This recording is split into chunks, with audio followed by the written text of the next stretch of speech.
এই গরমে বাচ্চাদের ত্বকেও ট্যান পড়ে যাচ্ছে, তাই বাচ্চাদের ত্বক উজ্জ্বল ও ফর্সা করার জন্য সপ্তাহে 1 থেকে 2 দিন দুধের সর লাগাও। দুধের সর তুলে ফ্রিজে রেখে দেবে। ফ্রিজ থেকে বার করে নর্মাল টেম্পারেচারে এলে বাচ্চার মুখে লাগিয়ে দেবে। চোখের চারপাশটা ছেড়ে মুখে লাগাবে, সারা শরীরেও লাগাতে পারো। দুধের সর মেখে বাচ্চাকে রোদে যেতে দেবে না। আমি আমার মেয়েকে 1 বছর বয়স থেকে মাখাই, তোমরা বড়রা ইউজ করতে পারো। লাগানোর 5 মিনিট পর স্কিনটা হালকা হাতে মাসাজ করে শ্যাম্পু বডি ওয়াশ মাখিয়ে স্নান করিয়ে দেবে। স্নান করানোর পর মুখে বেবি ময়েশ্চারাইজার মাখিয়ে দেবে।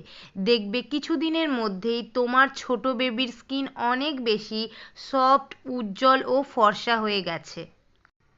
এভাবে নিজের বেবির ত্বকের যত্ন নাও। আমাকে এনকারেজ করতে প্লিজ সাবস্ক্রাইব।